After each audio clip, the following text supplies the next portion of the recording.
dramatic pictures. We're going to bring in our own Ben Wiedemann shortly, our senior international correspondent who's been there in Egypt since this all began, and to get his perspective and analysis of these images. But before we do that, let's cross over and take a shot of the White House, where a press briefing is going on right now. The White House has, of course, made it clear that a transition in Egypt needs to take place, and the daily briefing is underway there. We're going to get a picture for you when we can. We are, of course, monitoring the scene. There is White House Press Secretary Robert Gibbs there at the podium as usual. We're going to monitor this ongoing press briefing, but we want to play a little bit of what he said earlier on. So let's listen. The time for a transition has come, and that time is now. The Egyptian people need to see change. We know that that meaningful transition must include opposition voices and parties being involved in this process as we move toward free and fair elections. But that process must begin now. You said last. These are very fluid and dynamic events. I think what we've seen happen over the course of the past many days, quite honestly, Ben, are events that many people have not seen, nobody's seen in their lifetime. I think you heard the president last night pretty clearly, and I'm certainly here to say that the conversation that the president had with President Mubarak was direct, it was frank, it was candid, and without getting into exactly what was said, I think the message that the president delivered clearly to President Mubarak was that the time for change had come.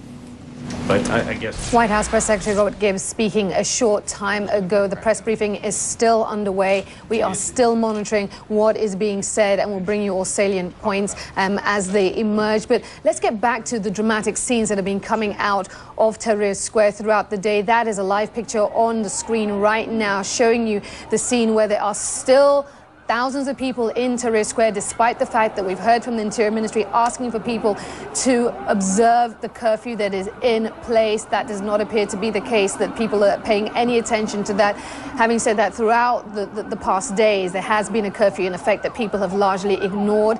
Tonight appears to be no different. It is 8:37 in Cairo right now. We've heard from Health Ministry officials telling us that over 400 people have been injured, and they are telling us that there has been at least one death in these clashes that we have seen. We're going to continue to follow that. That is a toll, a casualty figure that could well rise in the coming hours. But this has indeed been a day of dramatic images. It has been dynamic and fast moving, as you heard Robert Gibbs say. So let's bring in Ben Wiedemann, who has been there witnessing all of it as it played out. And Ben, if you can hear me, one of the things that I'd like you to break down for our viewers is that this isn't simply a case of pro and anti-Mubarak protesters, demonstrators, if you will. Help our viewers try and get a handle of who some of these parties in the crowd have been that have been clashing for hours there in Cairo. Well, we saw as some of these so-called pro-Mubarak demonstrators were grabbed by the anti-government people, and they found that some of them were carrying police ID. And I spoke to many of these pro-Mubarak people, and I asked them in the course of an interview, as I always do, what's the name and where do you work? Most of them seem to be government employees in one form or another. Now, we cannot discount the possibility, the probability, that many of the demonstrators do sincerely support President Hosni Mubarak, that many of them feel that concessions have been made, the transition will begin, and therefore it's time for Egypt to get back to work. But I think what is clear is that this was in some way or another directed by elements within the Mubarak regime. It's essentially, it would appear, a form of revenge for the protest, for the occupation of Tahrir Square by people who very eloquently expressed their opposition to President Hosni Mubarak, of course, who's been in power since 1981. It could be revenge for the burning of the headquarters of the ruling National Democratic Party on Friday night. There certainly was an element of mob violence that we saw that we haven't seen until now. And all the time the army stood by impassively, passively, and let it happen. Now, right now, I'm overlooking the Corniche, the road by the Nile, just to the north of Tahrir Square. And interestingly enough, now there's a row of soldiers standing in front of the tank as small clusters of pro-Mubarak people are heading away from Tahrir Square, going home. And now the army is urging people to go along. Don't hold any demonstrations in the streets. Just go home.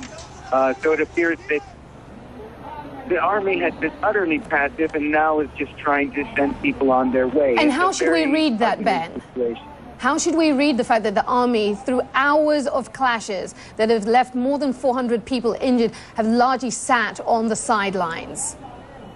Well, in fact, I overheard an army officer right off of Tahrir Square in something of a state of agitation because he was right next to a makeshift hospital where every minute or two people were being carried in with wounds from rocks. He was calling, I believe, his commanding officer, asking for orders, asking for instructions on what to do in this situation, and he was told to stand still, don't do anything. And that seems to be somebody, obviously, his army made it clear that they would not use violence against demonstrators, and that's certainly what they did. They didn't use violence against demonstrators. They did absolutely nothing.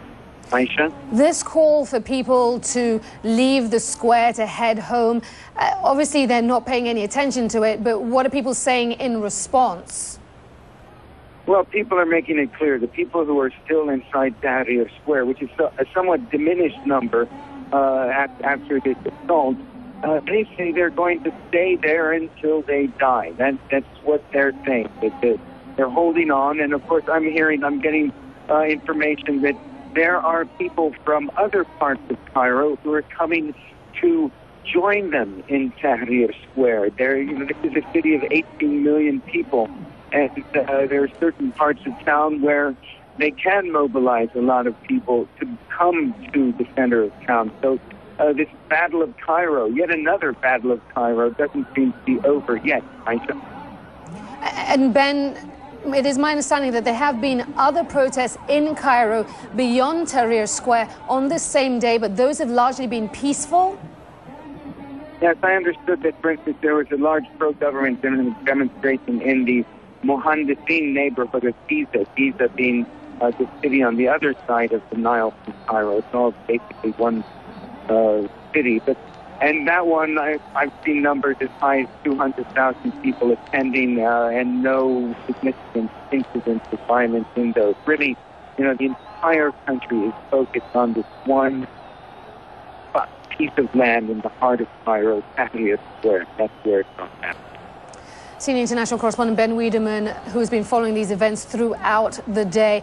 Ben, stand by for us. We will, of course, check in with you again shortly. We appreciate it. Thank you. We're going to keep those pictures of Egypt up on your screen so you can continue to follow the scenes from Tahrir Square. But we also want to bring your attention to another development in the region right now. The president of Yemen has promised not to seek re-election or hand over power to his son. Ali Abdullah Saleh made the announcement at an emergency parliamentary meeting. The move would see him stand aside at the end of his term in 2013, and it comes a day ahead of plans for a day of rage protest. These that we are showing you now are scenes from Monday in Yemen.